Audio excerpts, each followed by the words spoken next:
Okay, let's open in a word of prayer. Lord, thank you for the day. We pray that you'll bless our time together as we try to make sense of some of the challenging things that are going on in the world today and their relation to Bible prophecy. Bless our time together. In Jesus' name, amen. Well, today we're going to title this Challenging Times. The alternative title I thought of was, oh boy. But I decided that would be too easy. So I did do a midweek update this week. You can find that on our YouTube channel. I think that's the only place I posted it. It's and some people have volunteered, and I'm going to contact them about helping with posting in different places. So I will get back to you eventually. Somebody asked me, they said, well, so did you find that doing a midweek update made it less difficult for you to do your week, get everything in your weekly update on Sunday? And I'm like, no, it's not even close. Because I'm just doing two things each week that I'm trying to rush through to get through everything. So, challenging times. We talk about the convergence of events. It does. I mean, I've been using this almost for 10 years now.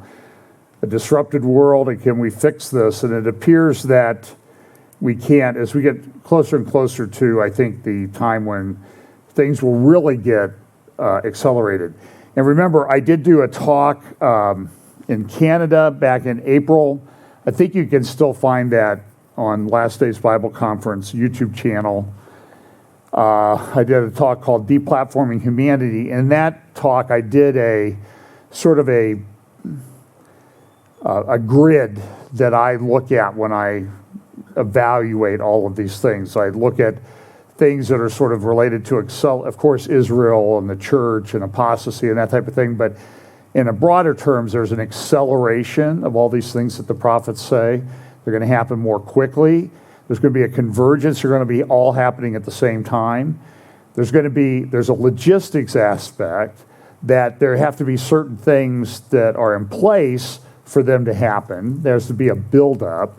I use the example of this. So one of the theories is that Babylon, the Babylon in Revelation 17 and 18 is literal Babylon, and it will be rebuilt in Iraq at the site of the old Babylon.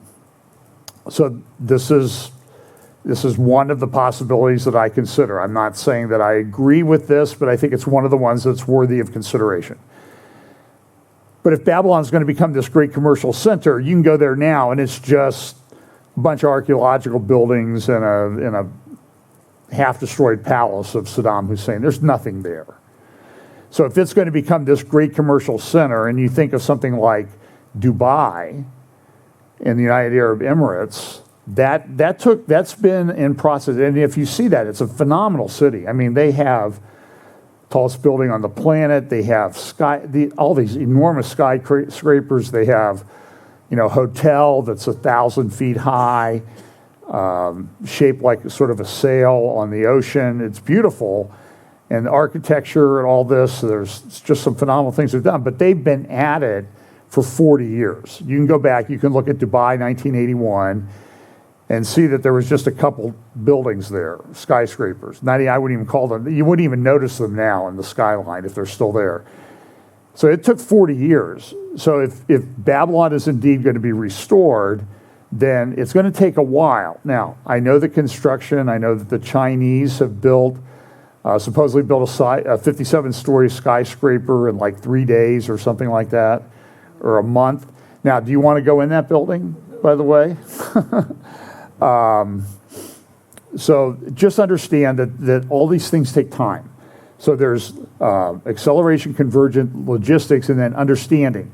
I talked about that from Daniel chapter 12, that in the end there will be people of wisdom, people that will understand.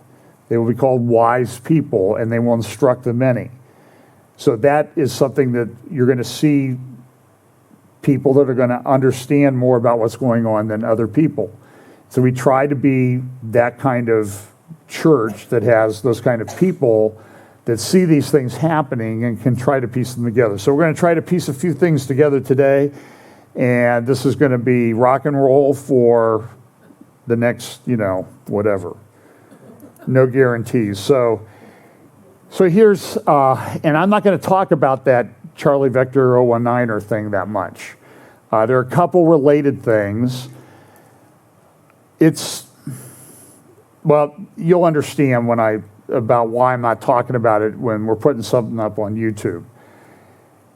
It's unbelievable what's going on. The censorship and that type of thing. It's crazy. And now they're even coming after, they're upset with the New York Times and the Washington Post. I'll put a headline up of theirs today. It may get my channel banned, our channel banned. But okay, so here's just to sort of show you the craziness that's going on. Down below, I want the lower part of that. Oh, here, never mind. I've got a graphic for it here on the right. This is from the San Francisco Chronicle yesterday or today. Is the rainbow flag no longer enough? And so they talk about all the different flags that they need, like the straight ally flag, the transgender, the lesbian pride, here we go, bisexual pride, asexual pride, genderqueer pride, non-binary pride, pride progress, two-spirit pride, transgender straight, Philadelphia pride. Why would anybody have Philadelphia pride? I think I know what that's related to. And by the way, pray for me right now because I'm trying to decide whether I bring something up. Just because it's sort of related to some of what San Francisco is known for, and it's not rice-a-roni, okay? Anyway, so here's a headline that everybody is just upset about, and this is what I'm wrestling with, how much I talk about. COVID outbreak in Massachusetts shows variant's power. Immunized people, New York Times, can spread virus, the CDC reports. CDC guy, he's on Twitter posting all caps, like, you can't say that, you're taking it out of context and all of this stuff. So here's the deal. There was an outbreak that appears to be related to a holiday weekend on Cape Cod at Provincetown. Now, if you know what Provincetown is known for, it's known for, let's call it the San Francisco Resort of the East. If you want to understand a little bit more about it, and I do like some of the stuff that he writes, but he is a gay man, Andrew Sullivan, and he wrote an article this week on his website or blog called How I Learned to Love Living with the Virus, or something like that, How I Learned to Live with the Virus. And he talks about the parties that were going on in the community that he identifies with and the rather libertine nature of the activities, to the point where in some of these bars in Provincetown, he said the sweat was dripping off the ceiling and walls. Now this is where this outbreak occurred that led to some of this stuff from the CDC. I don't think anybody else is talking about that, and we're probably done as a channel now for doing that. So we'll be sure to post for sure on Rumble and RTN. But I think you understand the nature of what I'm talking about. That what was going on.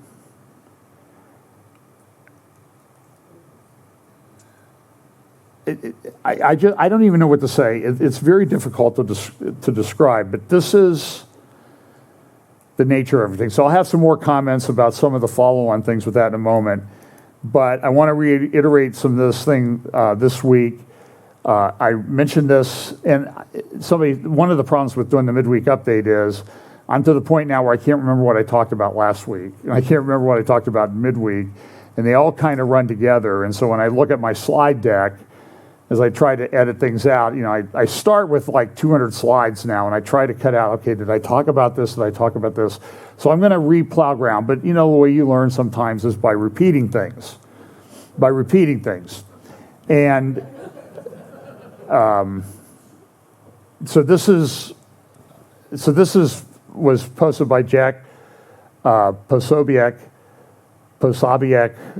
who's a sort of open source intel type guy, national security type guy on Twitter.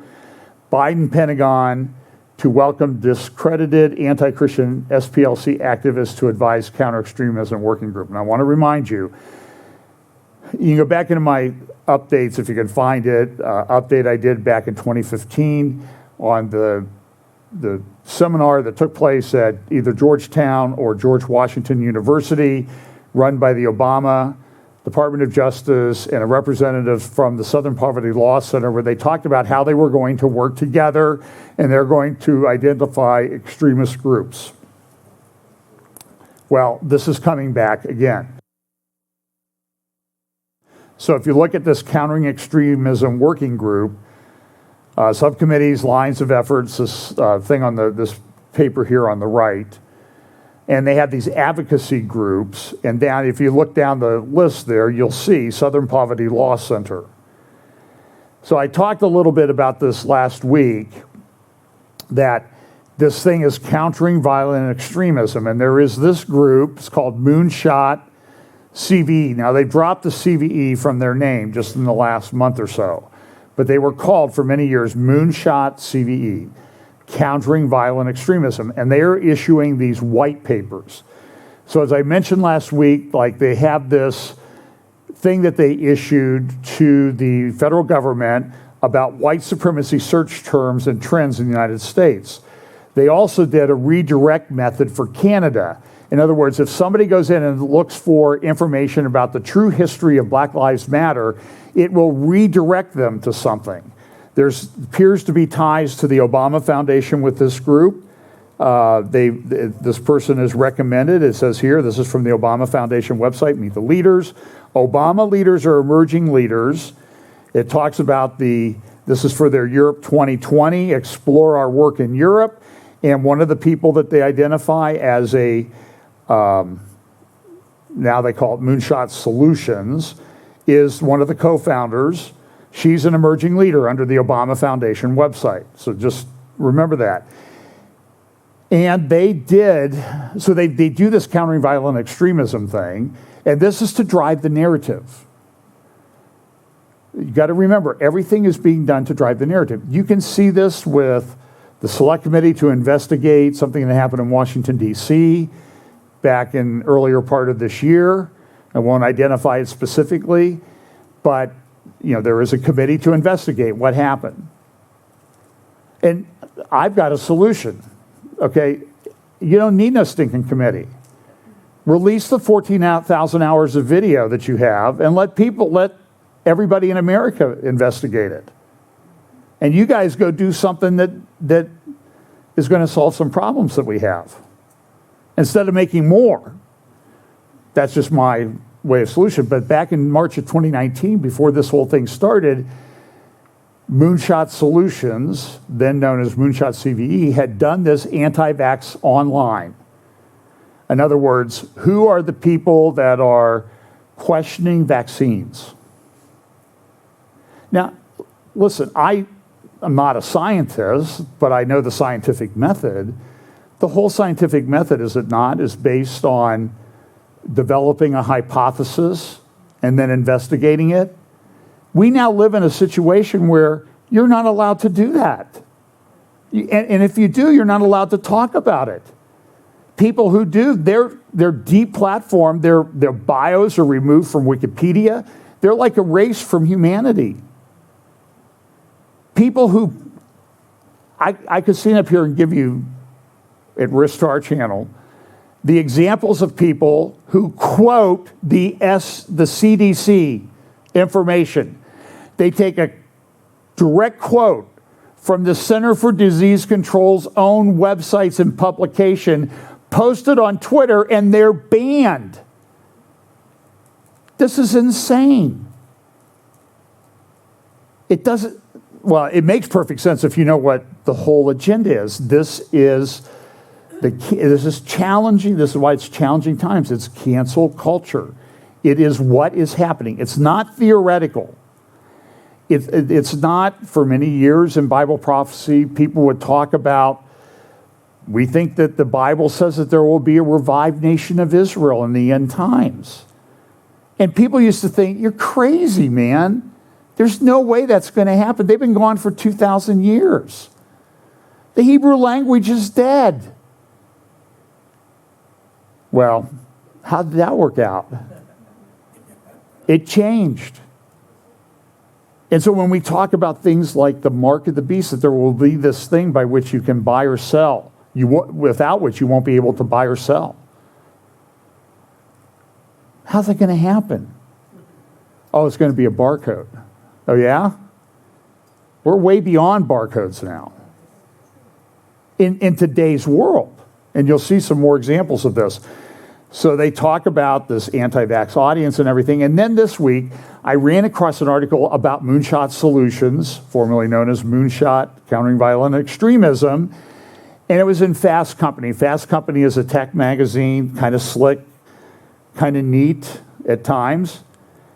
But look at what they have. One secret weapon against extremism. Google ads promoting mindfulness. So this is one of Moonshot Solutions' solutions to countering violent extremism. And it relates back to what they did for Canada, the redirect searches.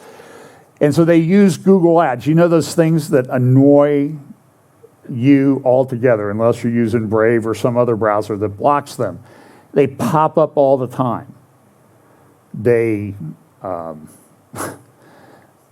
and I can't remember what we were talking about the other day.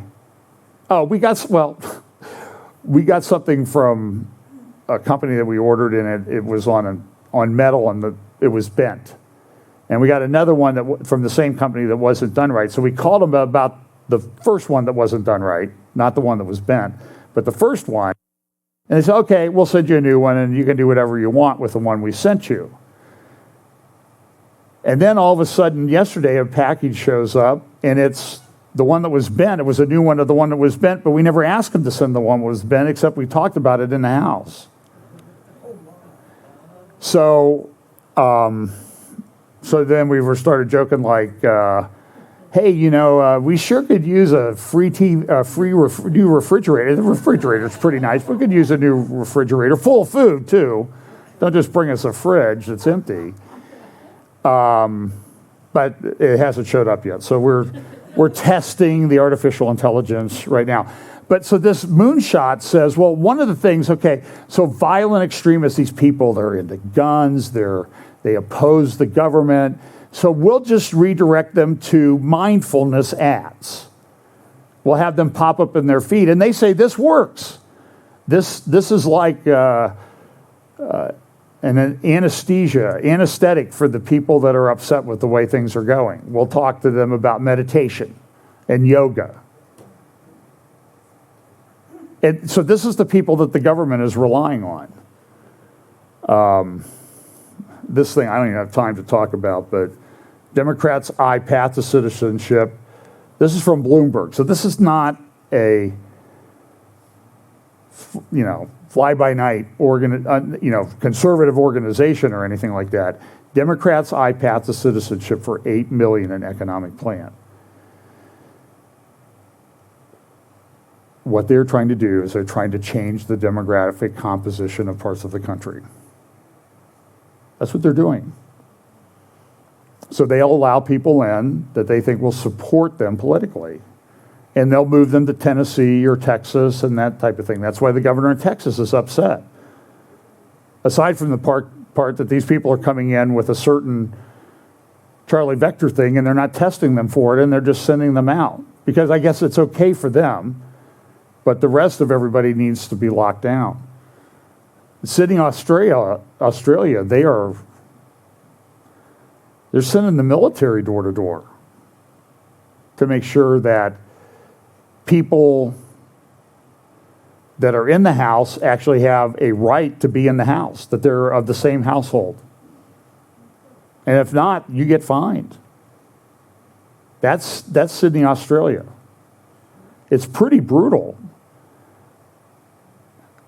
And they have different targets. So until 80% of the people are jabbed, they will be in lockdown. They're going to go through at least the end of August.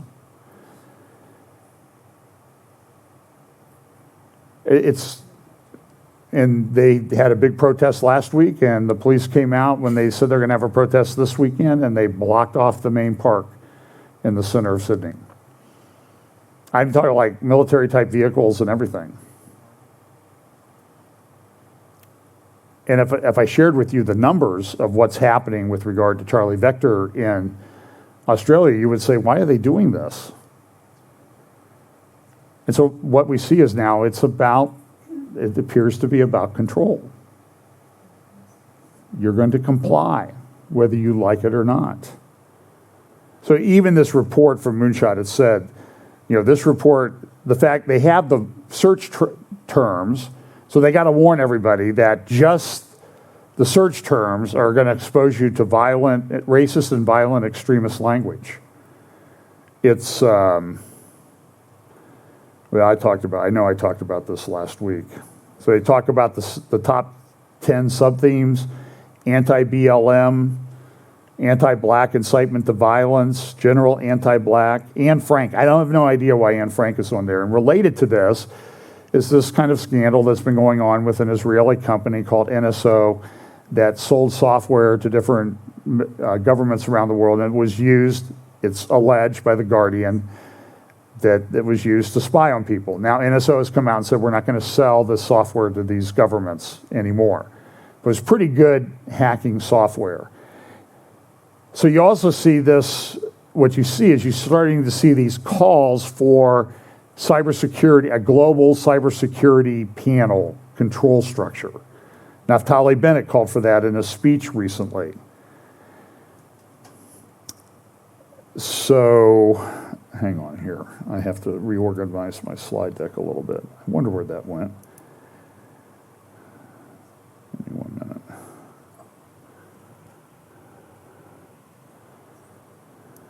Okay.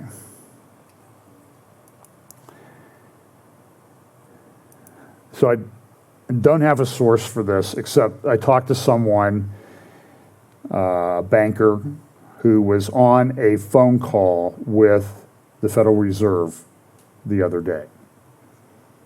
I said, how did it go? He said it was frightening. They think they have it solved, but the whole system is at risk. So here is I found this on Reddit, on a financial blog. It was on Facebook as well. And this has been going around. This has been updated over the last 10 years. So this is America's finances as of June 30th.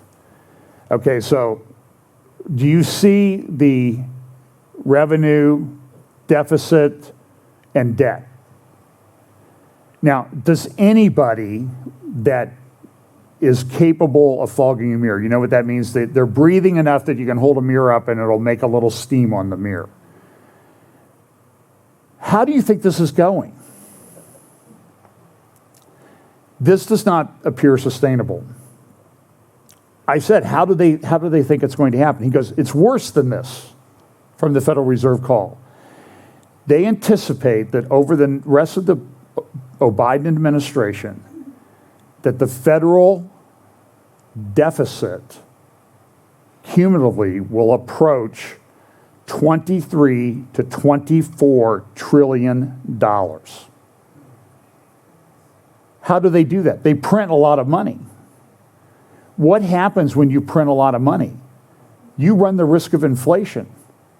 What happens when countries go into severe inflation? We've got a few examples in our history. The good one was Zimbabwe. One of them led to a world war. I said, how are they going to finance this? He said, well, one way they're going to do that, one of the proposals that they talked about, and I've seen this floated, is they're going to take 23% of your 401k, and they're going to give you a bond in return. I said, it's my money. He goes, not in their mind it's not. You didn't pay taxes on it yet, so it's not your money. You should have to pay an average tax rate on that of 23%, so that's what they're going to take right now. And this is, I don't know that it's been proposed in Congress yet, but it's coming. And I don't even know if they'll put it through Congress. They've just, somebody, the basement operation that's running the White House is going to just throw out some executive orders. Maybe. I don't know. I'm just telling you that this is what happens. Couple that with this is Lael Brainerd, who talked at a meeting the other day. She's a Federal Reserve chairman, or a member. I think she runs one of the regions. And she says, I can't imagine a future without a digital dollar. Here was the quote. The dollar is very dominant in international payments. And if you have the other major jurisdictions in the world with a digital currency, China's trying to get one, a CBDC offering, and the U.S. doesn't have one, I just can't wrap my head around that. It's inevitable, she says. Digital dollar. Now, the scrambles on, is the United States going to remain the reserve currency of the world if this happens? I think the Fed's realizing if it's not the digital reserve currency, we have big problems. It will make huge change in the United States in terms of economics and life and all that other stuff. It also leads to a lot of concern, and this relates to Revelation 13, without which you cannot buy or sell. Because they'll just, well, I'll talk about that in just a moment. This is from Foreign Policy, just appeared this morning. The Bidenomics revolution, if he succeeds, the president will cast 40 years of economic doctrine on history's ash heap. But that's a big if. I don't know that it's a big if. This is what the plan is. You tie this into Davos and the Great Reset. I saw somebody post something about, we need to resist the Great Reset. And this person said, there's no such thing as a Great Reset. To which people posted Klaus Schwab's book, COVID-19 and the Great Reset, the World Economic Forum thing, and the person kept saying, yeah, but that doesn't mean they're trying to kill everybody off. Well, that kind of changed the subject, don't you think, just a little bit? And so what you will notice is that there are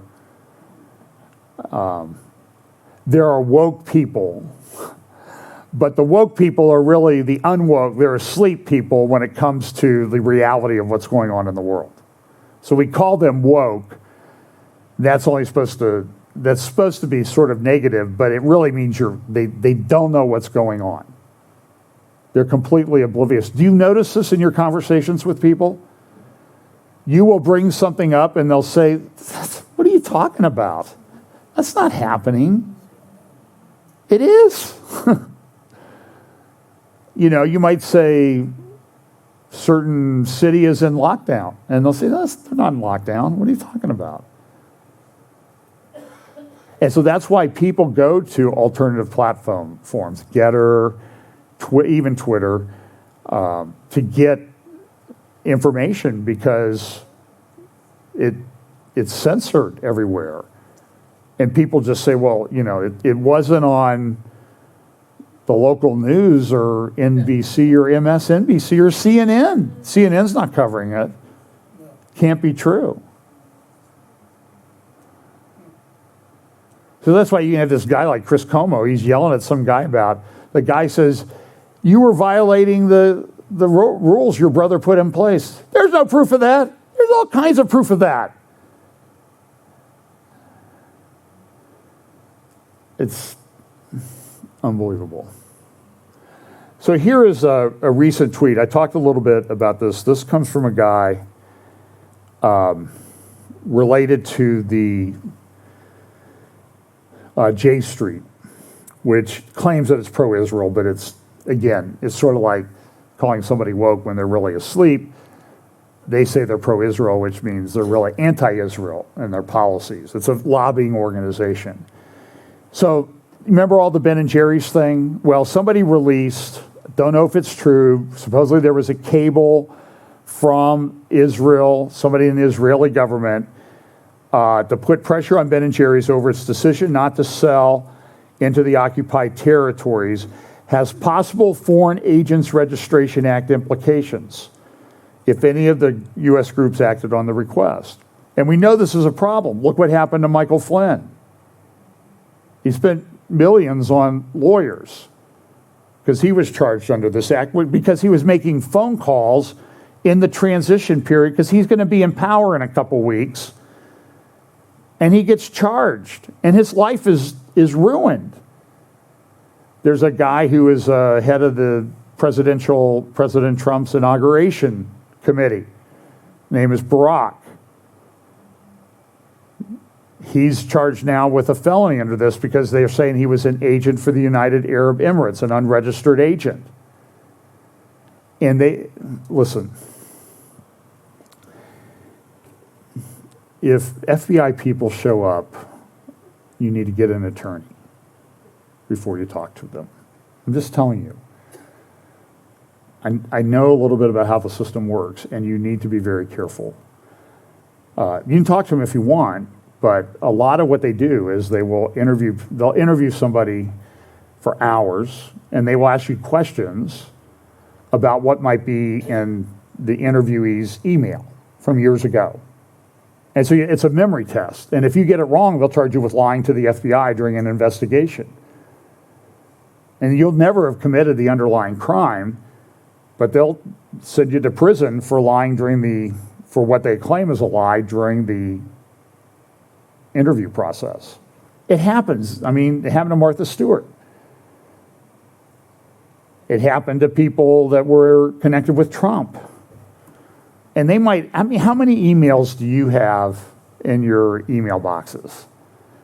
Now, I look right now, I'm about ready to declare email bankruptcy. I have 40,000 unread emails in one of my email accounts. Okay? And it's a lot of it's junk, okay? But it's a real problem. Well, if somebody came and interviewed me about, and first of all, I don't even know if I opened the email. And secondly, I mean, back 20 years ago, I was working on a big piece of litigation, and I was getting 150 to 250 emails a day about just that case. So if somebody showed up to interview me about those emails, I might not remember that email. So just a technique, if you're answering questions in those interviews, you say, well, I'd have to rely on what the emails that I wrote back in such and such a time said. I'm sure that it was covered in there. If it was covered, it would be in my emails. And I'm not engaged in a memory test here. You're allowed to say that kind of thing. Make your interview longer, but you need to get an attorney. But anyway, so here's this thing from this guy, J Street, and it says this. Israeli diplomats were instructed to encourage Jewish organizations, pro-Israel advocacy groups, and evangelical communities to organize demonstrations in front of Ben & Jerry's and Unilever offices and put pressures on investors and distributors for both companies. Now, a certain congressperson picked up on that, and she also wrote a letter to Janet Yellen at the Department of Treasury, Rashida Tlaib, and said, these people are unregistered foreign agents. They are doing things in violation of the law, and therefore anybody who's advocating on behalf of Israel has to be acting at the behest of the Israeli government, and they are therefore should be subjected to losing their 501c3 status. Now, by the way, we're not 501c3 here at FBC, but all churches are tax exempt under the Internal Revenue Code. So, and nobody tells us what we can and cannot say. So here you are, so that they're going after pro-Israel, at least if Rashida Tlaib, and the letter was co-signed by Cory Bush, Alexandria Ocasio-Cortez, and a couple of the other lefty members of the squad. The Democrats won't stand up to this.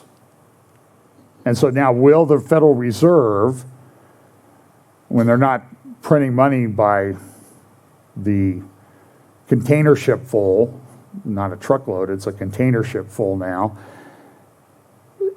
are they going to do this? Are they going to go after evangelical groups that might support Israel just because they think it's the right thing to do?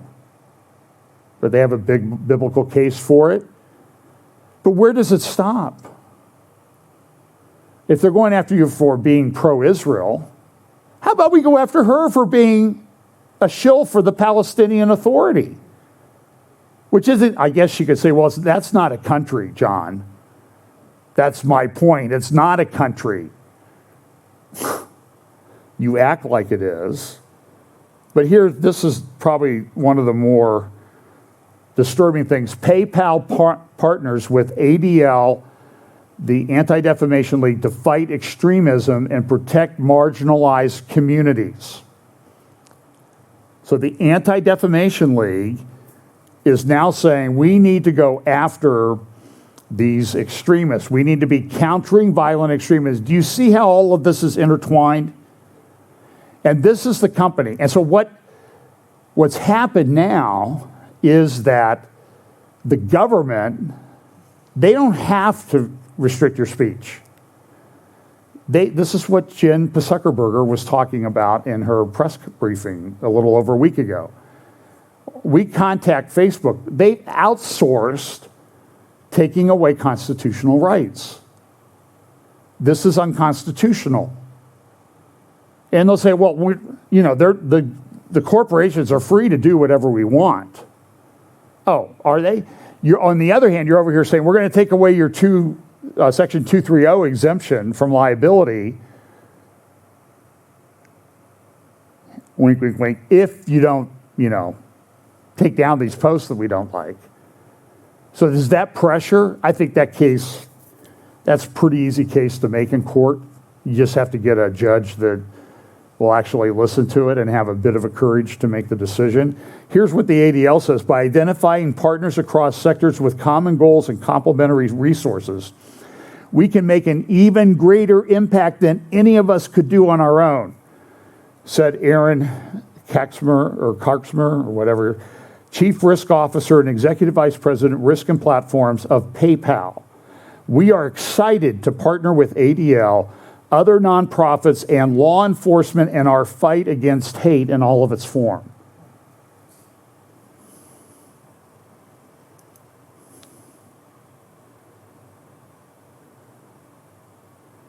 So Tucker interviewed Jerry Kelly the other night. I do watch his show. That's about the only one that I watch in terms of news, because I think he does a pretty good job.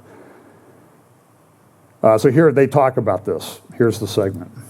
PayPal has just announced a partnership with something called the Anti-Defamation League, which is an arm of the Democratic Party, to comb through financial transactions and target what they're calling extremists. So what's an extremist? Well, according to the ADL, which again, to be totally clear, is not an independent group, but an arm of the Democratic Party, which acts on behalf of the Democratic Party and the Biden administration, this show is extremist content. So are a lot of people who are not only mainstream, but moderate, but oppose the agenda of the Democratic Party. So there's that. At the same time, Facebook, Twitter, Microsoft, YouTube, and a lot of other big tech companies are working on a shared database of so-called extremists. That would be white supremacists and far-right militias. Nobody's for white supremacists or far-right militias. The question is, what is a white supremacist and a far-right militia? They get to decide. And that means they're shutting everyone down who criticizes the Biden administration. Jesse Kelly understands this. He's the host of the Jesse Kelly Show. He joins us tonight. Jesse Kelly, thanks so much for coming on. So maybe when people like you started complaining about online censorship years ago and were written off as some kind of paranoid wacko, the Republican Party should have paid attention and gotten a handle on the tech sector before they just basically turned this into an unfree country. That's my editorial. I'll let you take it from there. Well, if we're going to sit around and wait for the Republican Party to actually grow a spine and get ahead of an issue, Tucker, then we're going to be waiting until we're older than Joe Biden is now. These people have never gotten ahead of anything. The Republican Party will arrive at the correct position on an issue at the precise moment it becomes too late to do any meaningful good. That's what they do. It's so nicely put. I can't really add to it. So the tragedy of the ADL is here you have a group with, I think, a noble history, addressing an actual problem that has morphed into just the enforcement arm of the Democratic National Committee. But people haven't readjusted in their minds what it is. And so they have this unearned moral authority, which they use as a cudgel on behalf of the Democratic Party. Why does nobody say that? Because people can't catch up, Tucker. These communists are moving so fast. Normal people can't catch up. You're obviously all over it. I'm all over it. But people can't wrap their minds around what's actually happening. The commies are moving through every single institution to silence you, to silence normal people. You mentioned what an extremist is. To the communists who run Facebook and the ADL and PayPal and all these places, if you believe God created the earth, you're an extremist. If you believe in guns, you're an extremist. If you believe if you believe women's sports shouldn't be occupied by people who need a jockstrap, you're an extremist. These people think any sane, rational thought is extreme now. So if you think that actually men can't have babies, then you can't do online financial transactions? Well, that's the thing, Tucker. They're never going to stop. I want people to understand that as crazy as things are now, they don't think they're getting crazy at PayPal, at Facebook and whatnot. They think they haven't gone nearly far enough. They're not looking around saying to themselves, whoa, we've taken this too far. They're saying to themselves, why haven't we done more to shut these people up? I mean, Tucker, you were just spied on by the NSA. That should be the biggest story in the United States of America. They dropped it like a hot potato in 12 hours. And the president of the United States isn't going to do anything about it. He has the brain function of Major Biden, and the people around him are all communists too. So, I mean, if they can prevent you from speaking, prevent you from defending yourself, prevent you from working at a job, prevent you from buying or selling things online, I mean, at that point, how are we free? Well, we're not free. We're already not free, Tucker. Let's be honest. How many things could you go on TV or go on social media more specifically right now and say that would get you ostracized from society? Basic truths right now. They don't need laws. That's how this got so dangerous. All they needed really was corporate America. It's the most dangerous thing they ever took over besides the education system. As soon as they got corporate America, they'll shut down your bank account. They'll shut down your social media. They'll shut you out of life in general. Oh, no, they didn't throw you in prison yet, but they're just going to wait until the cameras are off.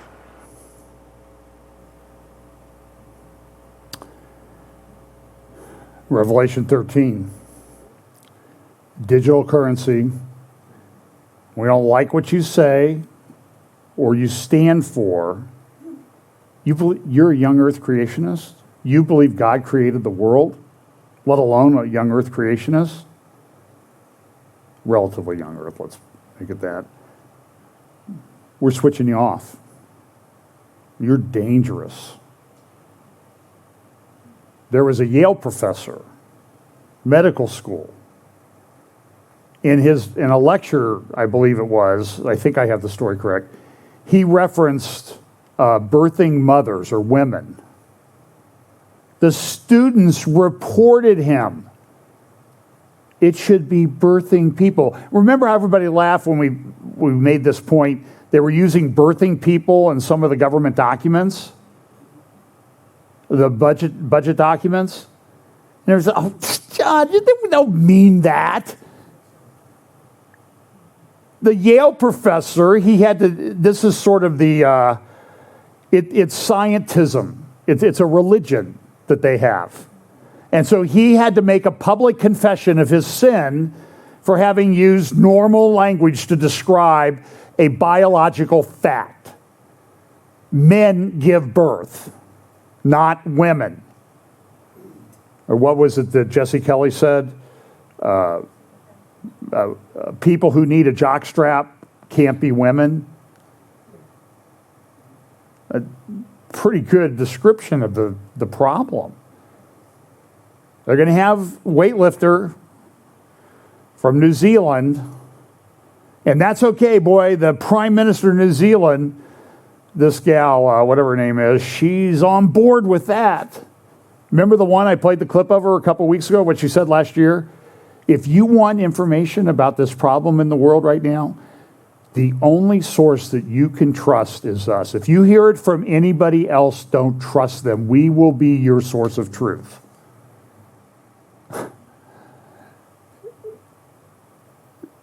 I mean, Orwell couldn't even think that stuff up when he wrote his book. And in 1984 has now become a government manual, a manual for how to do government, as opposed to something that a lot of us read and were frightened by. Challenging times. So here's more from this PayPal thing. The initiative with PayPal will be led through the ADL Center on Extremism. There we go. Countering Violent Extremism, a leading authority on extremism, terrorism, and hate. PayPal and ADL will focus on further uncovering and disrupting the financial pipelines that support extremist and hate movements. In addition to extremist and hate anti-government organizations, i.e. anti the Biden administration or other government that does what we want, the initiative will focus on actors and networks spreading and profiting from all forms of hate and bigotry against any community. All of us, including the private sector, have a critical role to play in fighting the spread of extremism and hate. With this new initiative, we're setting a new standard for companies to bring their expertise to critical social issues. We have a unique opportunity. This is Jonathan Greenblatt, the CEO of the ADL. We have a unique opportunity to further understand how hate spreads and develop key insights that will inform the efforts of the financial industry, law enforcement, and our communities in mitigating extremist threats. So, what's one takeaway for this today? You need to not give money to the ADL. That's point number one. So here's another one. This is another one. This is the ACLU. Now, when I was in law school, the American Civil Liberties Union stood for the American Civil Liberties Union. They would stand up for constitutional rights. For example, when a neo-Nazi group wanted to march in Skokie, Illinois, where a lot of Holocaust survivors lived, the ADL or the ACLU came in and said, listen, that's free speech. It's hate speech, but we allow that to be done in our country.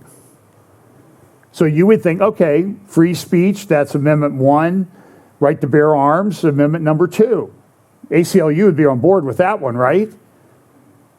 Here it is. This is what the ACLU said. They tweeted this on July 25th, last Sunday. Racism is foundational to the Second Amendment and its inclusion in the Bill of Rights.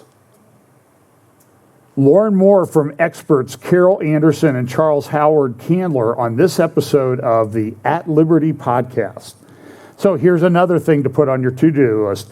Do not listen to Carol Anderson or Charles Howard Candler because they're leftist. And I looked at this. ACLU News and Commentary. Do black Americans have the right to bear arms?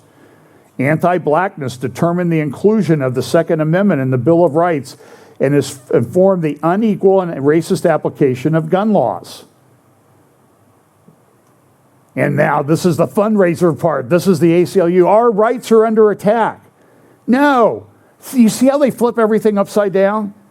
Our rights are under attack by you. So here's another to-do list thing.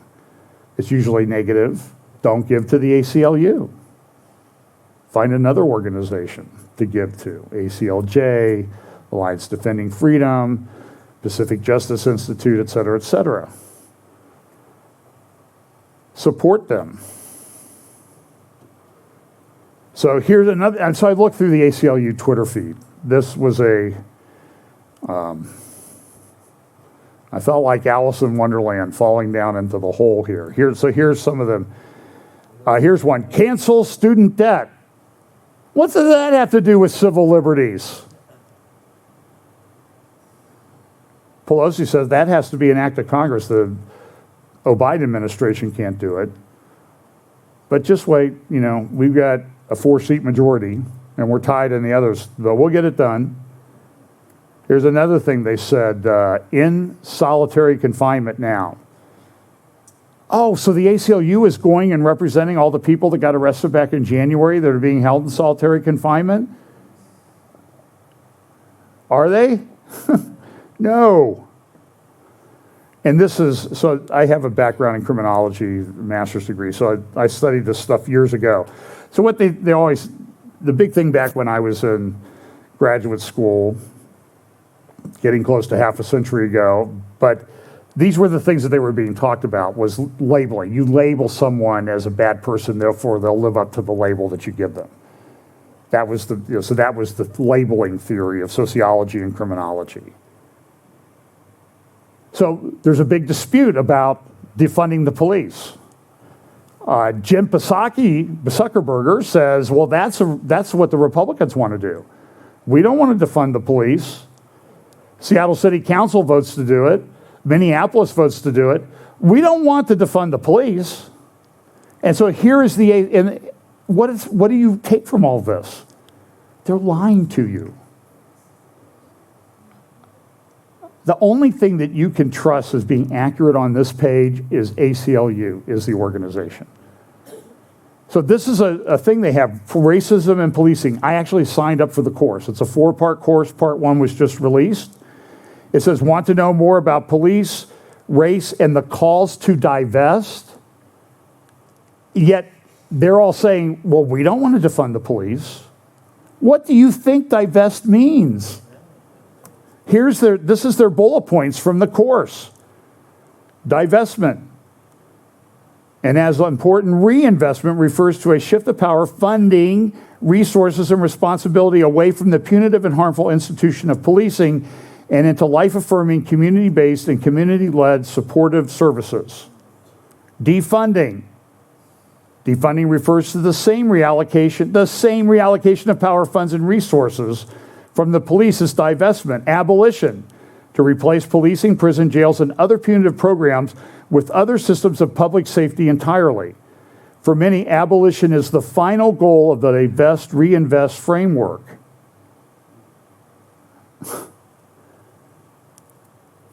Who supports defunding the police? Wow, I'd love to have these people on the witness stand for just a short period of time. They go through the history of policing, and they say the brutal murder of George Floyd by police sparks largest protests in U.S. history. Oh. Well, now we know they were really protests that happened.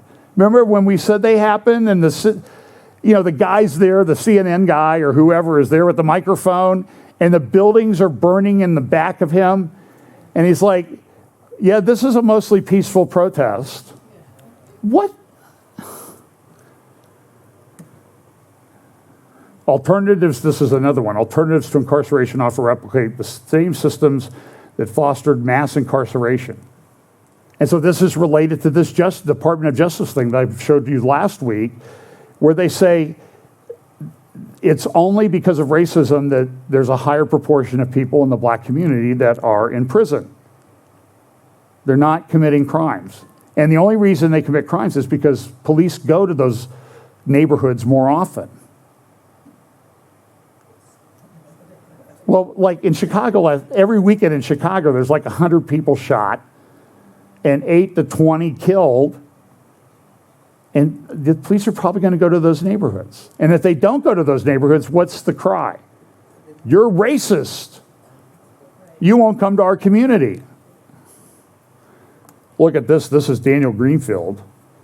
She cheered Black Lives Matter rage. Biden picked her as a federal prosecutor, a U.S. attorney. Here's what Daniel Greenfield said. Murders are up 54% in Boston. Fatal shootings shot up 60%, and commercial burglaries rose 62%. Now Biden wants to make the Soros DA responsible for this mess a U.S. attorney.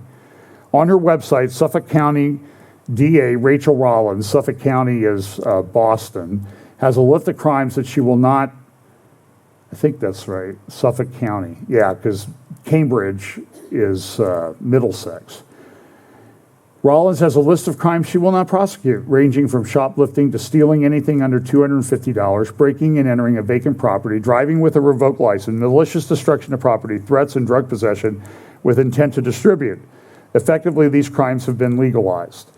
Biden claims that Democrats oppose police defunding and the pro-crime policy that have plunged the nation's major cities into a vortex of violence.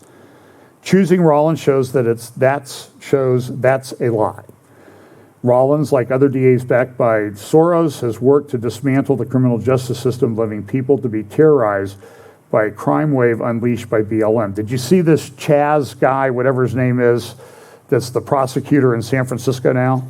He's talking about people, this one guy, he's been arrested like 5 times. They got him on video coming into like a CVS or Rite Aid or something like that, right in the heart of San Francisco, on a bike, stuffing stuff in a garbage bag and riding out the front door. I'm sure you've seen the video. And so they asked the prosecutor about that, and he says, well, we don't know what motivated him. We don't know what his employment status is. How about the destruction that he's doing to a business in your city? And they're now closing them, all their outlets, and people rely on these. Pretty soon, San Francisco is going to be Lebanon. Do you know that? In Lebanon, they can't do surgeries in Lebanon. Couple reasons. They don't have anesthesia drugs. They don't have pain medication. I saw an interview with a lady I think it was on the BBC, a nurse in an emergency room, a hospital in Lebanon, and she said, here's the medicine cabinet. We have 2 little bottles of acetaminophen and other things that cost 2 to 3 cents a dose we can't afford because we don't have any money. And then they only get about 20% of the time do they have power. So it's kind of hard to operate on somebody in an operating room when the power goes out. And they're running on generators. They're breaking down their generators. Saw a guy repairing a generator. He said this thing ran 30 consecutive hours because there was no other power in Beirut. The city that used to be called the Paris of the Middle East. So here's this thing. So here's what this Rollins is now nominee for U.S. attorney. When the Black Lives Matter race riots devastated cities, this is Daniel Greenfield. You got to read Daniel Greenfield. Put that on your to-do list. Rollins ran this burning rage that you are seeing when you turn your TV on or you hear my voice is real. People are fed up, and to the white community that is now waking up to see this rage, we have been telling you this forever. Buildings can be fixed, Rollins argued, while falsely accusing police officers of having lynched and murdered black people. The pro-crime DA then defended the rioters, claiming it is completely ironic to have to say to you, please don't be violent, please keep your voice down. Please be silent and comply with all the police requirements, when in fact it's those very people that murder us with impunity. In St. Louis, what's her name? Kimberly Gardner, the DA there, Soros-backed DA. They have people on trial for murder. The prosecutors are not showing up at the trial. And the charges have to be dismissed. I don't want to be too alarmist, but in certain places, the whole system is broken down. When do you yell fire? Well, if you're a CNN reporter and there's a fire going on behind you, you don't yell fire. This is just, it's challenging times, is it not? If Senate Republicans do nothing and Rollins becomes the U.S. Attorney for Massachusetts, which criminals will she refuse to charge? And which political opponents will she prosecute? So I talked last week about the pingdemic. They have these apps in Britain, and I don't remember if I covered this great article by Ross Clark in The Spectator. We need to act now to block Britain's social credit system. So this is the problem. So you see, they don't like what you say, switch you off.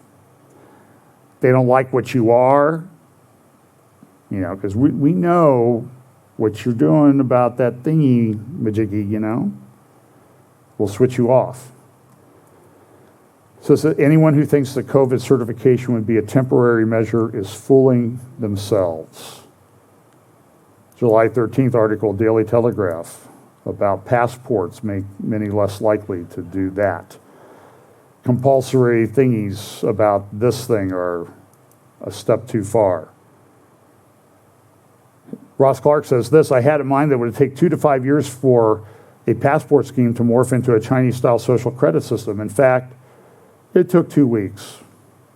This morning it was reported that the government is planning to introduce a health app in January which will monitor our shopping, our exercise levels, or our intake of fruits and vegetables, and reward us with virtue points, which we can exchange for discounts, free tickets to, well, it doesn't say what kind of event is unclear, and other goodies.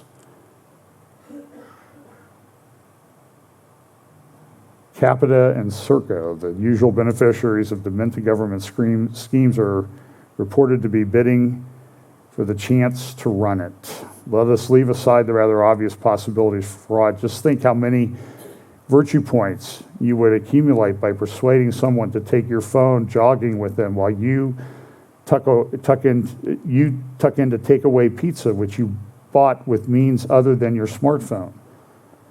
You can enjoy your junk food and get a free pass to the All-In Wrestling to boot. So by the way, you know, if you're going down the street and you see somebody that's got like a 13.1 or 26.2 sticker on their car, you know what that means? That means they ran a half marathon, 13.1 miles, or a full marathon, 26.2 miles. Follow them home and make a deal with them. Like, when you go out jogging, can I give you my smartphone? I'll get you a holder to put on your arm and everything. I'll load it with the podcast that you want. So I can go eat pizza. You think you need to plan, put this on your to-do list. Make friends with, the narcissist that put how far they run I don't put a sticker on my car with my golf scores. I did joke on Facebook this week, where can I get a 0.0 sticker?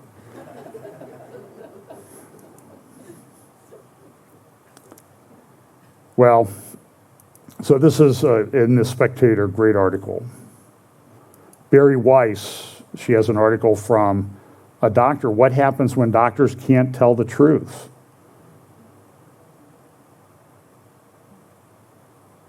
It's a problem. So let's look a little bit at the Middle East in the 2 hours that we have remaining. And so this is a report on the rockets that were fired from Gaza. These are the ones that were fired during the thing back in May 10th to the 21st. The red, those were rockets that were fired in Gaza, and the blue is where they landed. These are the ones that didn't make it into Israel. This is the ones that some people even suggested seriously, well, it's not fair that Israel didn't shoot those down. I mean, they shot the ones that were going to fall just over that border. I mean, couldn't they just set their Iron Dome up to do that? And the people that have suggested this are seriously mentally challenged, but serious nonetheless. This is the rocket ranges that happen. I mentioned this the other night. Let me go to this. So, Niall Ferguson is a fellow at one of the parts of the Hoover Institution at Stanford University. And let me see if I hope I emailed his article to myself. No, I didn't. Well, he has a great article. It's in the Jerusalem Post. I couldn't find it online last night, but it is in the digital version of the Jerusalem Post. Now, he's married to Ayan Hirsi Ali, the Somalian person who's spoken up against a certain religion at great risk to her life. She had to flee Netherlands because of that. One of her associates was murdered on the streets of Amsterdam, I believe. And so he writes this article in the Jerusalem Post today, Niall Ferguson. And I don't think he's a Christian. He might even be agnostic or an atheist. The world's cascade of disasters is not a coincidence.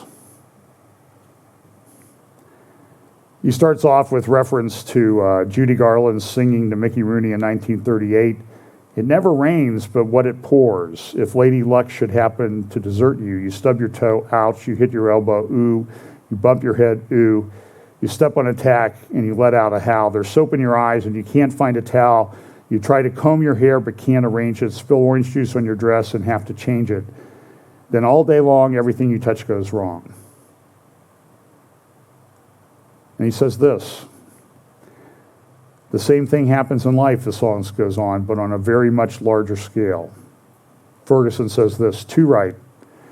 Poor humanity just can't catch a break these days. No sooner does the COVID-19 pandemic appear to be receding than a new Delta variant sweeps the world, far more contagious than the earlier versions of the virus.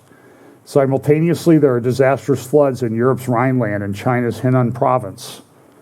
By the way, maybe 10% or more of China's crops are gone because of what happened in that flooding in the heart of China. And it happened in a city, I don't even remember the name of the city. The city is bigger than New York City. They have a bunch of those. 12 million people live there. Unbelievable. And we don't even know these cities. Huge wildfires rage in Siberia and in Oregon. And in a succession of countries, Afghanistan, Cuba, and Haiti, to name just three, political order threatens to break down. The idea of a time of trouble is a period when everything goes wrong. Now listen, this is a largely secular guy, but very learned, is deeply rooted in the human imagination. In the book of Exodus, God inflicts 10 plagues on Egypt. He turns the water of the Nile into blood. He sends frogs, then lice, then flies, then a pestilence that kills the livestock, then a plague of festering boils, then a hailstorm, then locusts, then 3 days of darkness. He signs off with a disease that kills the firstborn children of every Egyptian family, not to mention the firstborn calves. By the way, he probably demonstrated better knowledge of the Bible than a lot of pastors today, unfortunately. God had a purpose in plaguing Egypt to persuade the Pharaoh to release the Israelites from bondage. In our secular age, we seek similar meanings in bad times. The obvious inference from images of cars reduced to flotsam and jetsam by torrential rain and places as far apart as Kreuzberg, as Jingzhou, that's a city in China, I couldn't remember, is that we need to get a lot more serious about reducing greenhouse gas emissions. I saw somebody made up a meme of Greta Thunberg, that little scold from, where's she from, Sweden? They had morphed her into a 65-year-old. And she was saying, we still only have one more week.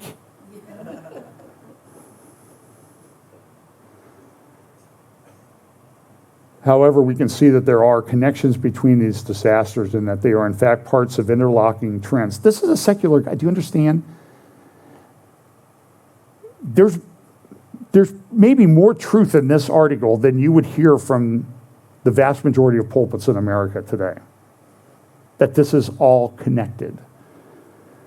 It appears that given constraints of our existing energy technologies, we cannot support much more than our current population.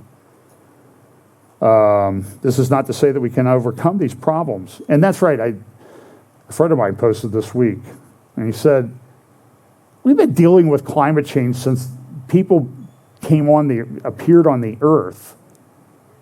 You drive 2 hours north of here, you can point to a lake that's filled with glaciers that used to be a mile thick with people around. So there was global warming, right? What did they do? Well, you could say they didn't do very well with it. They built Cleveland and Toledo and Ashtabula and Detroit. But other than that, people dealt with it. The Cleveland Guardians.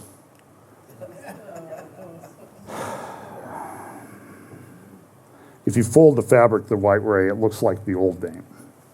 Just telling you. Go home and do it today. Put that on your to-do list.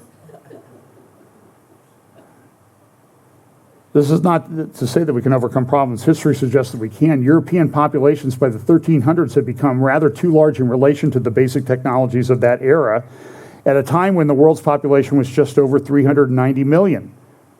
You can go to Mesa Verde in Colorado, the Cliff Dwelling National Park.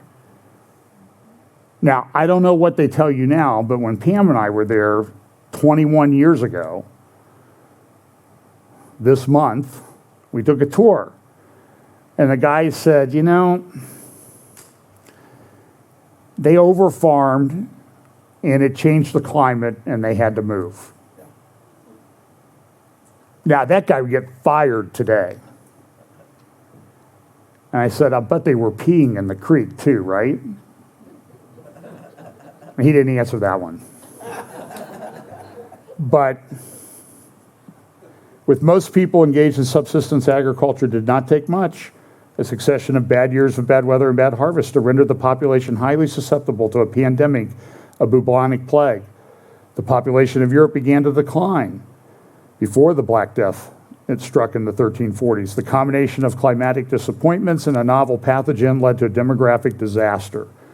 The plague then unleashed a kind of cascade as mass deaths led to economic and social dislocation, which in turn led to religious and political upheaval. At this point, we move from coincidence to causation. Well, you can read the article. This is very fascinating. And it essentially says, you know, it sounds apocalyptic out there.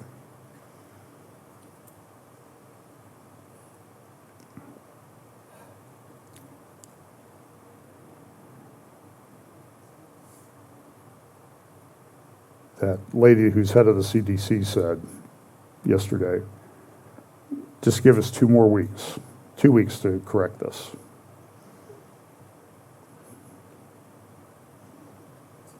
Okay.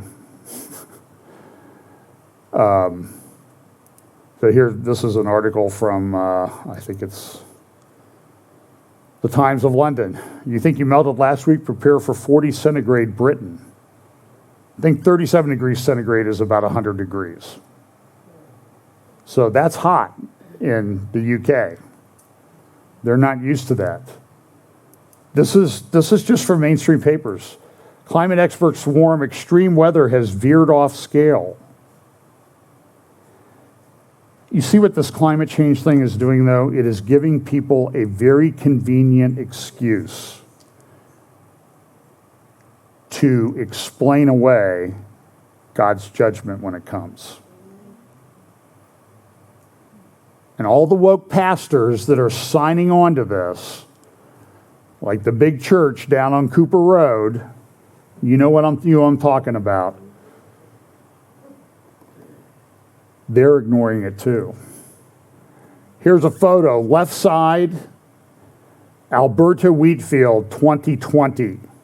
Right side, same wheat field, exact same location. Farmer stands there and takes pictures every year, 2021.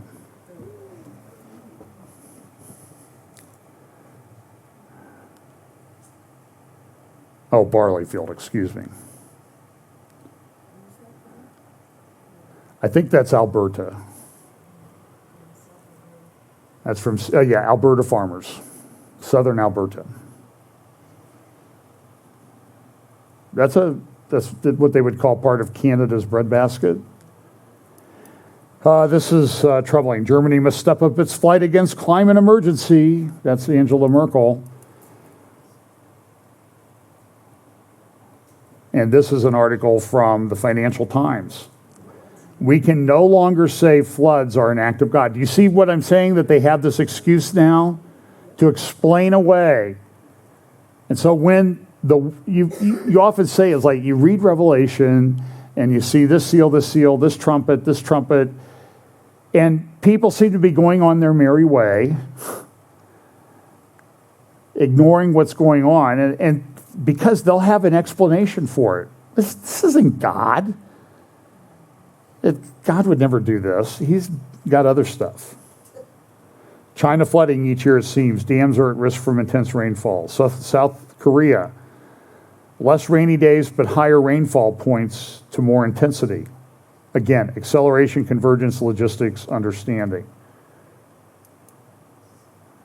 Washington Post.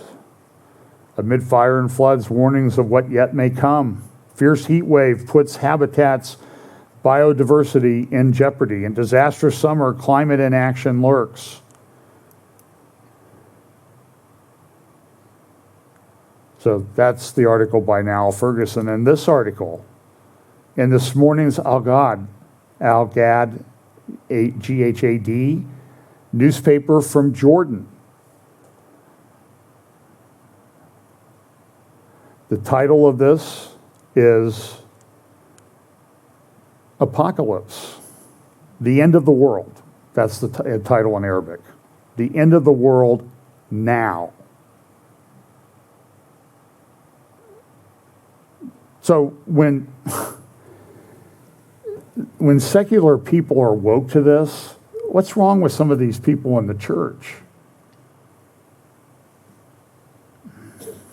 Lots wrong. So he goes in this. There's the program Apocalypse. The program traces the development of the belief in the end of the world from its origin in the Jewish experience after the Babylonian captivity to the modern era.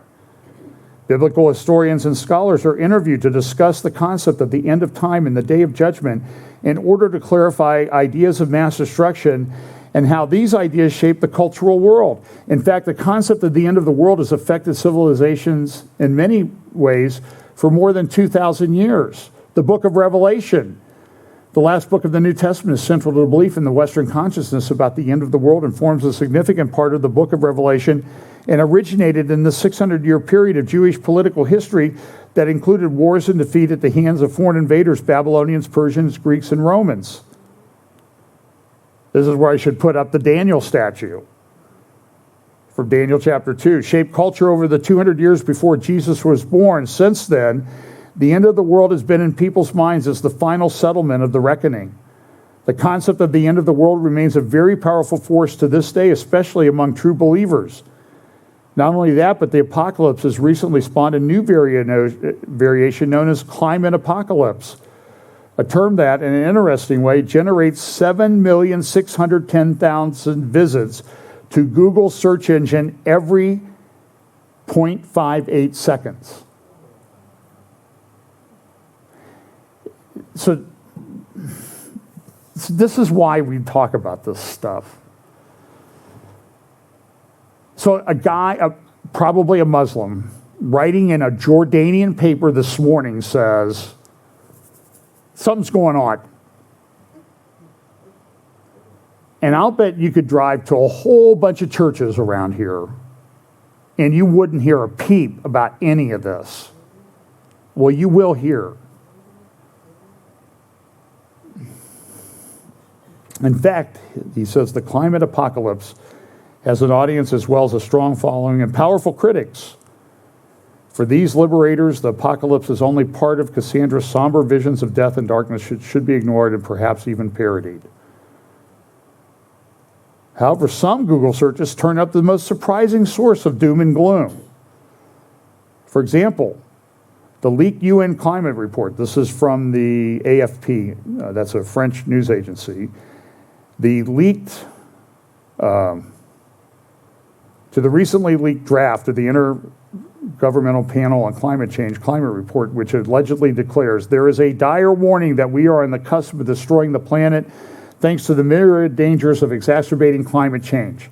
This refers to the 4,000-page UN report that was leaked to AFP, which will not be published for several months yet. Now, this is kind of interesting because, Greta's running around. It's the end. We only have a week. We only have a month. We only have days. Well, we're going to get the report to you in about 3 months. Okay, because that's how serious we consider this. We're really stepping up our warning of you. So, you have revelation, you crazy extremists over there at FBC. But our revelation is it's in process. You've had it for 2,000 years. But you understand, do you see how it's a religion? That's the ultimate point. The draft report reportedly describes how climate change will fundamentally reshape life on Earth in coming decades, even if humans can tame planet warming greenhouse gas emissions with projections on food supplies, water scarcity, extinction rates, migration, infectious diseases, and extreme weather events. So if we talk about that from a book proved demonstrably true because of the fulfilled prophecy, you people are crazy. But just wait till our report comes. Then you'll have something to talk about in your pulpit.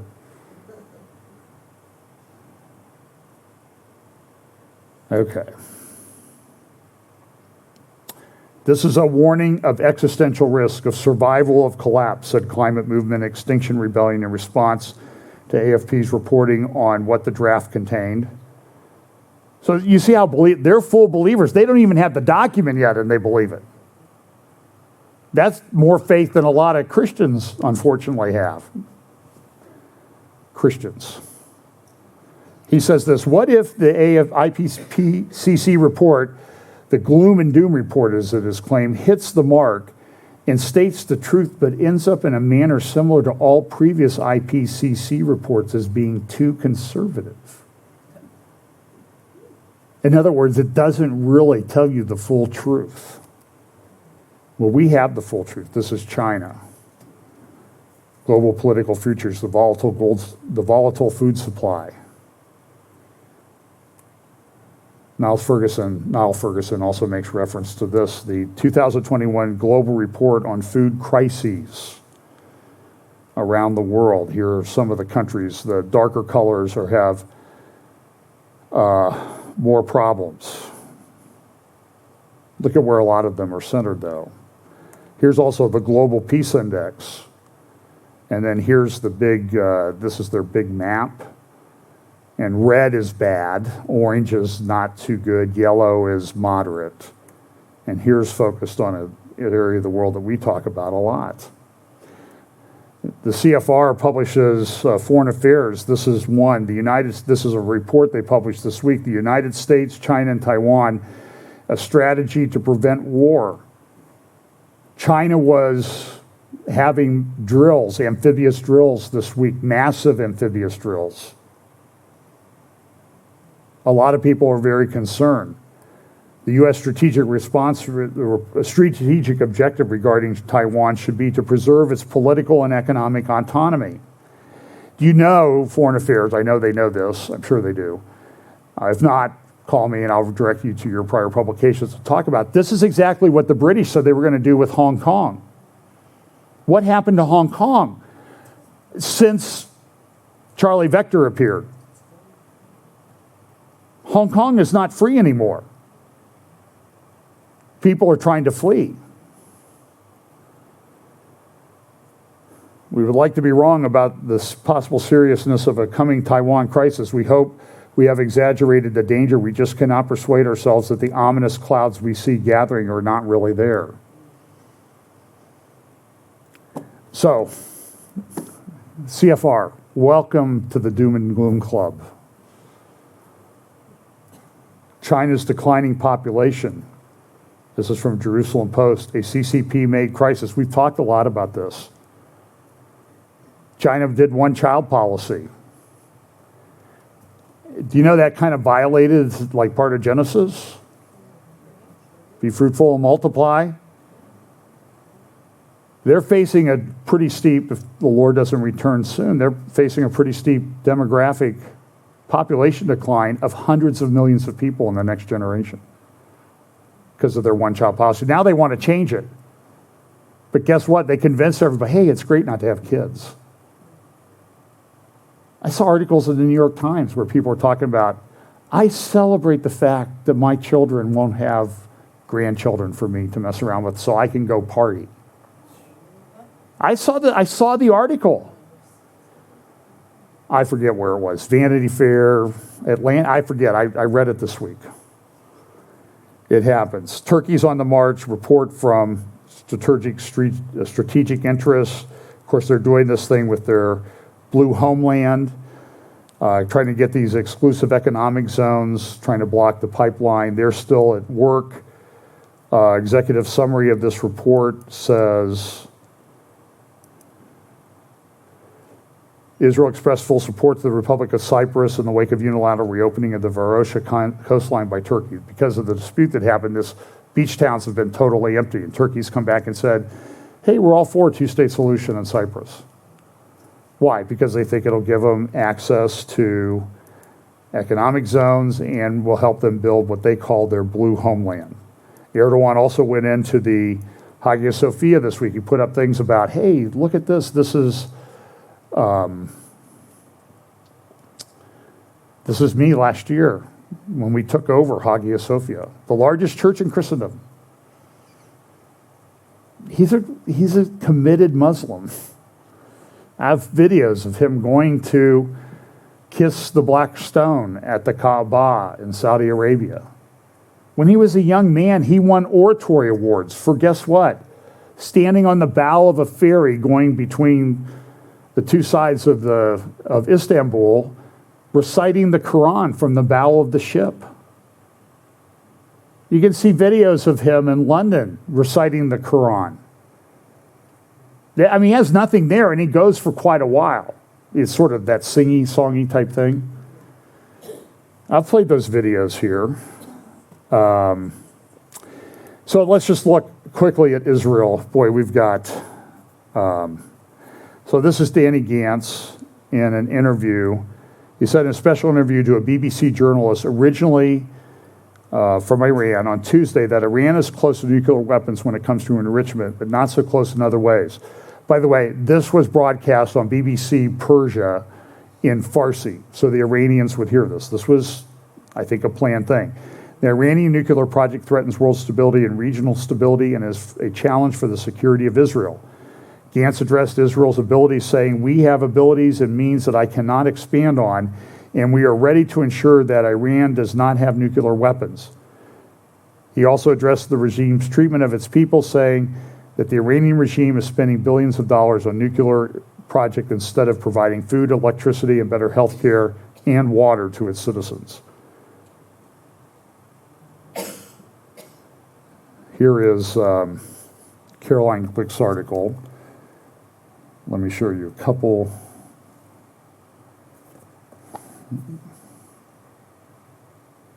Okay, so let's just read the first paragraph. Thursday, it was reported that the IDF is planning to change its tactics in Syria and will base its operations against Iranian targets in the area on long-range standoff munitions rather than airstrikes. Why is that? This is Seth Frantzman's great report in the Jerusalem Post about the fact that Russia came out and said, Israel, you know, we had an agreement with Netanyahu, who's not in power. We don't have a relationship. Vladimir Putin doesn't have a relationship with Naftali, the two-headed prime ministership, whatever they call that thing. Prime Minister 1 and Prime Minister 2, little boy Prime Minister 1 and little boy Prime Minister 2 and little boy Foreign Minister is out there telling us that anti-Semitism is just the same as a lot of other racism and kind of undermining, but this is what the Yad Vashem has even kind of gone woke on this issue. So anyway, here's Caroline. So the IDF is planning to change its tactics in Syria. Obviously, the move will downgrade Israel's operational prowess. The report of Israel's new policy of restraint following the big story of the week, Russia's announcement that it assisted the Syrians in intercepting 4 missiles shot by F-16s at targets in Syria for the first time. Russia's statement came in tandem with its announcement that it is abrogating its 2015 agreement with Israel to coordinate and deconflict Israel's military operations in Syria from Russian forces in the country.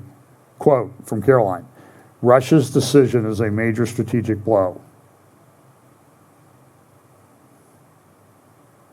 This is a big deal. And part of the big deal, as Seth and Caroline have now reported, is that Putin and Biden had a meeting, and Biden and the Biden administration essentially said, you know, and Naftali Bennett and Yair Lapid went along with it in Israel. We have a no surprises agreement. You'll tell us everything before we do them. Now look, this was kind of what was going on in the Obama administration with Netanyahu back in the first and second Obama administrations. Israel would tell the U.S. what it's going to do, and guess what the Obama administration did? They leaked it to the press, which undermined the operation. Sometimes things had to be called off. So now Israel's going back, and so Netanyahu, by the way, he didn't go along with this. He finally had it. So what did he do? He did things like he came to Congress during Obama's second administration and spoke directly to the people in Congress. And Caroline in her program this week said, and I agree, that elevated the status of Israel in the world to a major power status. Now in just a month or so, 6 weeks, 8 weeks, baby Prime Minister 1 and baby Prime Minister 2 and the foreign baby Prime Minister whatever, these guys are running around and they've completely undermined that. This has a strategic consequence to it. Putin is a smart guy. He is going to take care of it and going to do what he wants.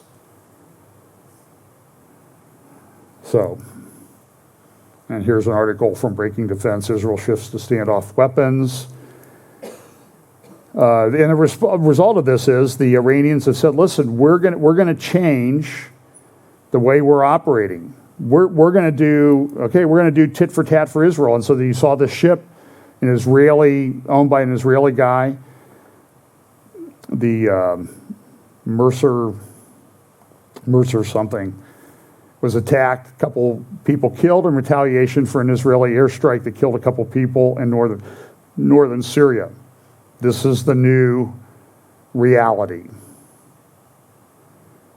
That, as Seth Frantzman writes in today's Jerusalem Post, that attack showcases Iran's new policy of retaliation and the fact that they were able to use a drone that has a 1,600 kilometer range. That's about 1,000 miles. And I've lost my, there it is. Lost my cursor there for a minute.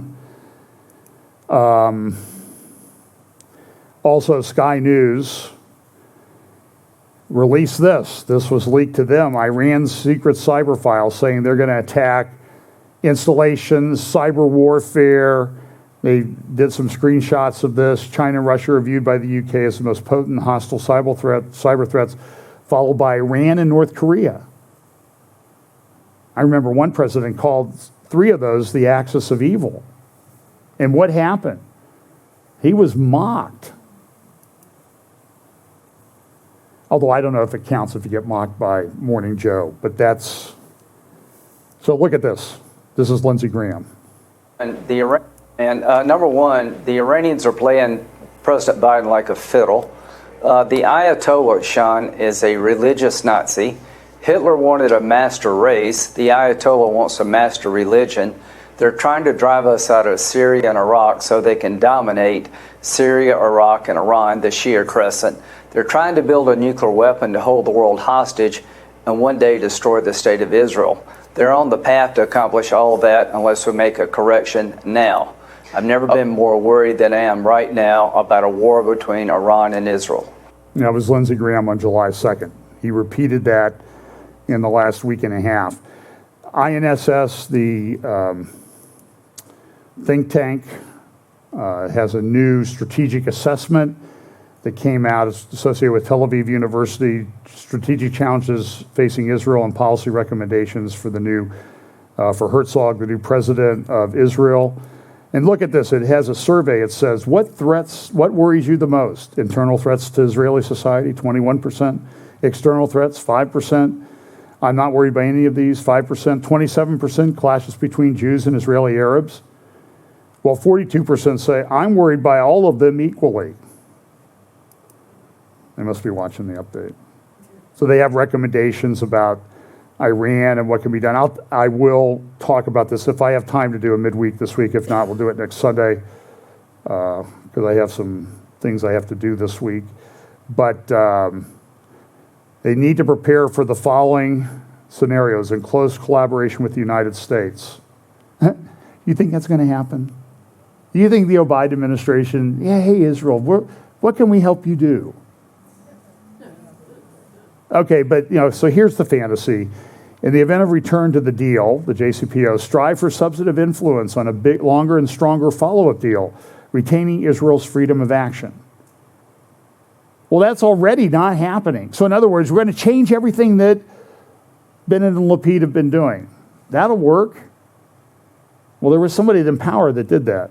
In tandem, ensure a credible Israeli military option against Iran and prepare for the scenarios of not reaching an agreement, reaching a near threshold situation, and even a nuclear breakout. That one's more likely. But now Russia's kind of removed that option. Also have problems in Lebanon and recommendations about Lebanon. Lebanon is in major crisis. This week, there will be a Zoom conference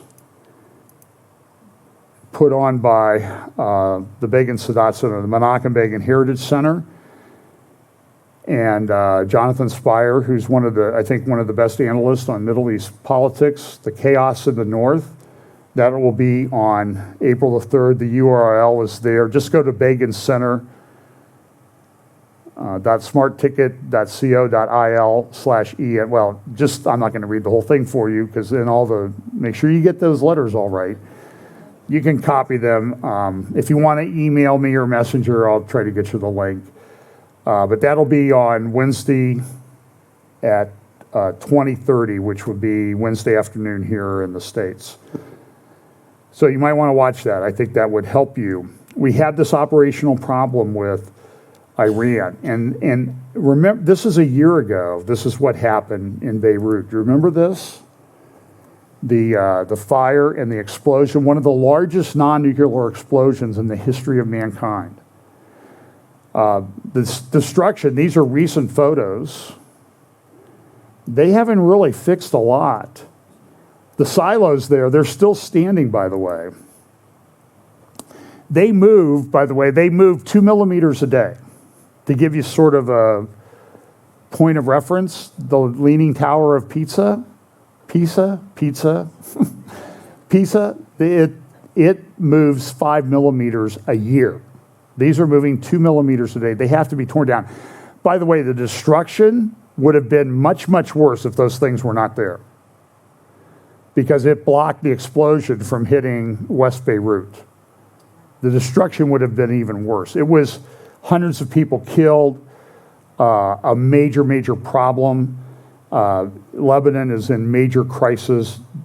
Gas lines mile long. They're running out of water. They have little power. Here's a picture of the towers as they stand today. They've done a survey. The FBI did a report. It was leaked this week. It was issued back in October. And it said that what exploded there was about 550 tons of ammonium nitrate. But the ship that was brought to port, they unloaded 2,700 tons. So only 20% of what was there, it either didn't explode or that stuff has been gone elsewhere. It is a major problem. And in fact, there was a report, here's a patient deaths due to shortage. There are crypto miners, they need power to run their computers to do these calculations for cryptocurrency. They can't do this, it's costing them a lot of money. Hezbollah is a problem. They may take power in here. And this is kind of interesting. So this ship was commandeered and brought to the port in Beirut in 2013. In 2015, MI6, the British Secret Service Agency or whatever it is, they took down cells in London of Hezbollah terrorists that were planning attacks. However, that was never reported. This is a screenshot of the page from the Daily Telegraph, June 10th, 2019. So for 4 years, the UK did not tell anybody about what they had done to take down these Hezbollah cells in London. Now, why was that? What was going on in 2015 that might have caused the UK and its partners, the United States, to not talk about this? 2015 was when they were finishing up the negotiations on the JCPOA. What's the most important thing in the world of the Biden administration? Oh, anyway, look, we'll talk what we can about in a midweek update, because there's 50 more slides here. Now I'm going to forget what I talked about. Look, it's a very interesting time. There are things going on with the Temple Mount. I'll try to talk about this in my next update, whether it's midweek or next Sunday. We'll talk about the Temple Mount. A lot of stuff going on there. Jews are actually going up there and praying. So listen, exciting times. Secular people are getting it. And there's a lot of church guys doing this now. Praise the Lord for that. But a lot of the church is just like, end times, too controversial. Wake up, people. Challenging times, but God is in control. Let's pray. Father, thank you so much for your word. We pray that you will give us the courage to stand for truth, to stand firm in the faith, and as Paul admonished all of us, act like men. Share the gospel. Give us opportunities to do that. Bless us this week. In Jesus' name, amen.